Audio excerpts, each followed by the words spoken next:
आज हम दीवान गालिब की गज़ल नंबर 93 को पढ़ने की कोशिश करेंगे। इसमें एक ही शेर है जो दीवान में पब्लिश किया गया है और उसको समझना काफ़ी मुश्किल है क्योंकि गालिब साहब ने बड़ी एब्स्ट्रैक्ट इमेजरी और मेटाफर्स का उसमें इस्तेमाल किया है। जिस हद तक मुझे समझ में आया मैं बताने की कोशिश करूँगा। और एक और शेर है जो दीवान में पब्लिश तो नहीं किया गया लेकिन मुझे बड़ा पसंद है, बड़ा खूबसूरत शेर है। ना सिर्फ दीवान गालिब बल्कि पूरी उर्दू शायरी की दुनिया में जो स्पिरिचुअलिटी पे, मिस्टिसिज्म पे, रिलीजन पे शेर लिखे गए हैं, उनकी लिस्ट में मेरे ख्याल से इस शेर का शामिल होना बहुत ज़रूरी है। तो बड़ा खूबसूरत शेर है और हम उसको भी पढ़ने की कोशिश करेंगे। तो दो शेर ये हैं। मत मर्दुम के दीदा में समझो ये निगाहें, मत मर्दुम के दीदा में समझो ये निगाहें, हैं जमा सुबेदाए दिले चश्म में आहें। तो और दूसरा शेर है कि दैरो हरम आईनाए तकरार तमन्ना, दैरो हरम आईनाए तकरार तमन्ना, वामानदगी ये शौक तराशे है पनाहें। पहला शेर देखते हैं। मत मर्दुम के दीदा में समझो ये निगाहें, हैं जमा सुवेदाए दिले चश्म में आहें। मर्दुम के दीदा का मतलब होता है प्यूपिल ऑफ द आई, जिसको आंख की पुतली भी कहा जाता है। सुवेदा ए दिल का मतलब है जो आपका फिजिकल हार्ट है। शेर व शायरी की दुनिया में ऐसा कहा जाता है कि उसके अंदर एक काले रंग का निशान होता है जिसको सुवेदा कहते हैं। सुवेदा को आपके दिल के अंदर क्या है उसको जाहिर करने के लिए भी इस्तेमाल किया जाता है शायरी में। किसी गुनाह के लिए की सेंस में भी इस्तेमाल किया जाता है, किसी तरह के डिफेक्ट को एक्सप्रेस करने की सेंस में भी इस्तेमाल किया जाता है। यहाँ पे कहते हैं सुवेदा दिले चश्म। तो गालिब साहब की इमेजिनेशन देखें कि वो कहते हैं कि आपकी आंखों के अंदर भी एक दिल है, आंखों के अंदर भी उन्होंने दिल बसा दिया है। तो सुवेदा है दिले चश्म का मतलब है आंखों के दिल का सुवेदा। मत मर्दुम के दीदा में समझो ये निगाहें, कहते हैं कि ये मत समझो कि तुम्हारी आंखों की पुतली में और या आंखों के अंदर निगाहें हैं। यहाँ क्या है? हैं जमा सुवेदाए दिले चश्म में आहें, कि तुम्हारी आंखों के दिल के अंदर आहें, दुख की आहें जो हैं वो जमा हो रखी हैं, वो इकट्ठा हो रखी हैं। तो अब इसके अंदर दो तीन रंग हैं। आशिक का दिल जनरली इन्वॉल्व होता है दुख एक्सप्रेस करने में और आहें भरने में। यहाँ ऐसा लगता है कि उसकी आंखें और निगाहें भी आहें भर रही हैं। तो उसकी दुख की इंतहा इतनी हो चुकी है कि ना सिर्फ दिल इन्वॉल्व है आहें आहें भरने में, उसकी आंखें और निगाहें भी आहें भर रही हैं। इसीलिए कहा गया है कि आंखों के दिल के अंदर आहें जो हैं वो इकट्ठी हो रही हैं। तो दिल का जिक्र यहाँ पे इसलिए किया गया है क्योंकि जनरली दिल आहें भरता है। तो इमोशंस और जज्बात के कारोबार में सिर्फ दिल ही इन्वॉल्व नहीं है, अब आंखें और निगाहें भी इन्वॉल्व हैं। एक इसका रंग ये भी हो सकता है कि जो आहें दिल में इकट्ठी हुई हुई हैं वो अब आंखों से भी जाहिर हो रही हैं। ओवरऑल जो बात मुझे समझ में आती है वो ये है कि ना सिर्फ दिल बल्कि आंखें और निगाहें भी आशिक की आहें भरने में, उसके दुख को एक्सप्रेस करने में लगी हुई है।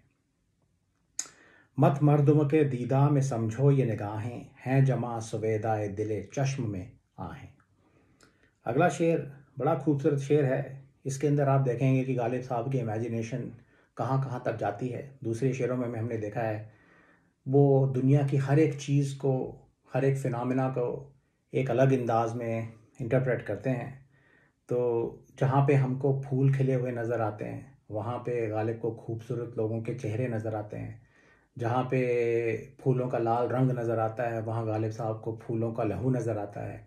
जब हमें सूरज ढलता हुआ नज़र आता है तो गालिब साहब को लगता है कि सूरज अपने सफ़र पे एक रास्ते पे चलता हुआ जा रहा है और चांद आगे बाहें फैलाए उसे गले लगाने के लिए खड़ा है। राइट। तो इस अगले शेर में उन्होंने मंदिर और मस्जिदों को एक नए ढंग में इंटरप्रेट किया है। कहते हैं दैरो हरम आईना तकरार तमन्ना, दैरो हरम आईना तकरार तमन्ना, वामानदगी ये शौक तराशे है पना है। दैर का मतलब होता है टेम्पल, मंदिर या मोनेस्टरी।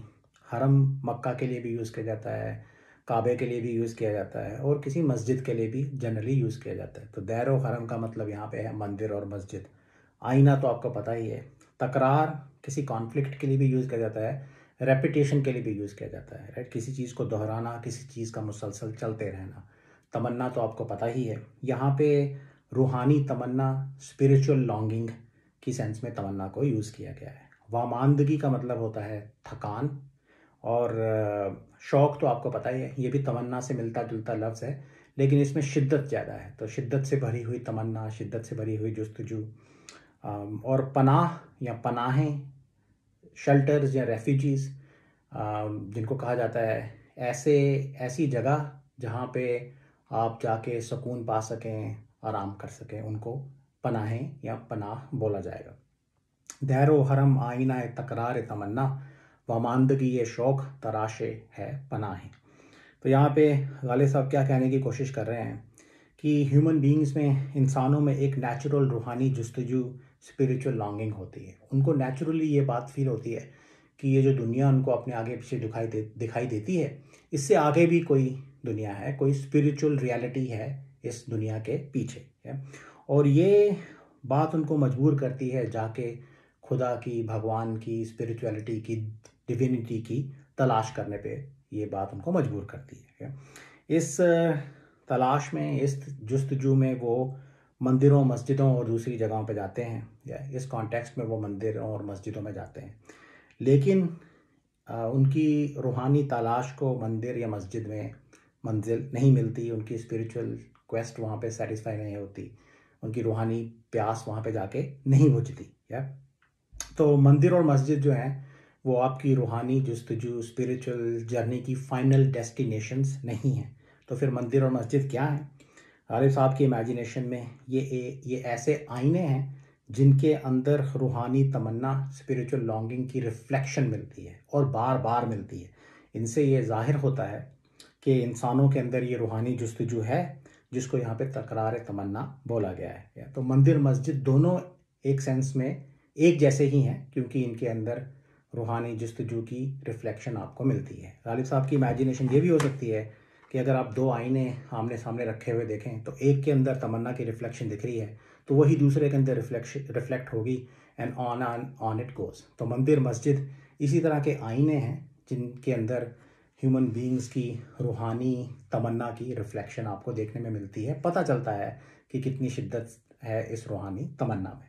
और मंदिर, मस्जिद बनाए किसने ये इंसानों के शौक़ ने बनाए हैं। या तो अपनी स्पिरिचुअल जर्नी में, क्वेस्ट में इंसान पूरी दुनिया में सफ़र करते हैं, बहुत सारे मंदिरों, मस्जिदों में जाते हैं, कभी कभी वो थक जाते हैं।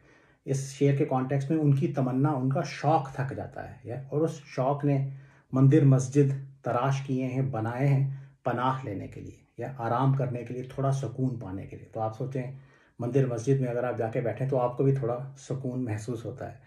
तो शौक़ जब थक जाता है अपनी स्पिरिचुअल जर्नी में, तो मंदिरों और मस्जिदों में जाके पनाह ले लेता है, या थोड़ी देर के लिए आराम करता है। उसके बाद फिर वो अपनी स्पिरिचुअल जर्नी पे पूरी दुनिया में सफ़र करता है। इंसान फिर अपनी स्पिरिचुअल जर्नी जो है आराम करने के बाद फिर से वो शुरू कर देते हैं। तो समरी ये है कि मंदिर, मस्जिद एक ही जैसे हैं। इन दोनों में से इंसानों की स्पिरिचुअल लॉन्गिंग, स्पिरिचुअल डिज़ायर, रूहानी तमन्ना, रूहानी क्वेस्ट की रिफ्लेक्शन आपको मिलती है। ये स्पिरिचुअल सफ़र की फाइनल डेस्टिनेशन नहीं है, ये उस सफ़र में आराम करने के लिए जगहें हैं जो आप इंसानों के शौक़ ने तराश की हैं। तो ये बड़ा एक नया खूबसूरत, एक नया पर्सपेक्टिव गालिब साहब ने इंट्रोड्यूस किया है। ये जो मंदिरों, मस्जिदों से लेके जो झगड़े होते हैं, जो कॉन्फ्लिक्ट होते हैं, उनके कॉन्टेक्स्ट में भी एक बड़ा खूबसूरत नया पर्सपेक्टिव गालिब साहब ने इंट्रोड्यूस किया है। तो अगर मंदिर, मस्जिद फाइनल डेस्टिनेशन नहीं है, तो फिर आपकी जो रूहानी तमन्ना है वो कहाँ पे जाके सेटिस्फाई होगी, फाइनल डेस्टिनेशन कहाँ मिलेगी? है that is open to interpretation. उसका इस शेर में जवाब नहीं दिया गया, लेकिन दूसरे शेरों में हमको उसके क्लूज़ मिलते हैं। ऐसा हो सकता है कि जिस खुदा को, भगवान को, स्पिरिचुअलिटी को, डिविनिटी को आप बाहर तलाश कर रहे हैं, वो आपके दिल में है, तो फिर आपको वो बाहर कभी मिलेगी ही नहीं। है इसी वजह से आपकी तमन्ना को फाइनल डेस्टिनेशन नहीं मिलती। खुदाई हर जगह भी हो सकती है, ये भी शेर व शायरी में आता है कि खुदाई तो हर जगह है, फिर आप बाहर उसको तलाश क्यों कर रहे हैं? तो इसके बहुत सारे जवाब हो सकते हैं। तो overall I hope I was able to explain कि इस शेर का कॉन्टेक्स्ट क्या है। फ्रैंक प्रिचेट की वेबसाइट में इससे रिलेटेड 1-2 और शेर कोट किए गए थे, उनमें से 2 मैंने सिलेक्ट किए हैं जो बड़े खूबसूरत शेर हैं और इस शेर के थीम्स को टच करते हैं। मीर तकी मीर साहब कहते हैं, दैरो हरम से गुज़रे अब दिल है घर हमारा, दैरो हरम से गुज़रे अब दिल है घर हमारा, है ख़त्म इस आबले पे सैरो सफ़र हमारा। तो आप इसको स्पिरिचुअल कॉन्टेक्स्ट में इंटरप्रेट करें तो कहते हैं हम दैरो हरम से आगे गुजर चुके हैं, या हम पूरी दुनिया में हमने सैर की है, खुदाई को ढूंढने के लिए। आखिर आखिर में दिल हमारा घर बना है। जो हम बाहर ढूंढ रहे थे वो हमको अपने दिल में मिला है। मिर्ज़ा गालिब साहब कहते हैं, थक थक के हर मकाम पे दो चार रह गए, तेरा पता ना पाएं तो नाचार क्या करें। या इसको भी आप स्पिरिचुअल सेंस में, इंसान जो हैं अपनी स्पिरिचुअल क्वेस्ट में पूरी दुनिया में घूम रहे हैं और अक्सर थक जा रहे हैं, उस कॉन्टेक्स्ट में इंटरप्रेट कर सकते हैं। इस शेर के लफ्ज़ों के मीनिंग्स भी मैं वीडियो की डिस्क्रिप्शन में डाल दूंगा। आप भी इसके बारे में सोचें। अगर आपको कोई इसके अंदर नया रंग नज़र आता है तो प्लीज़ कमेंट करके बताएं। तो hopefully this all made sense. शेर को फिर से पढ़ देते हैं कि दैरो हरम आईना तकरार तमन्ना, वमानदगी ये शौक़ तराशे है पनाह है। I hope it made sense. Thank you.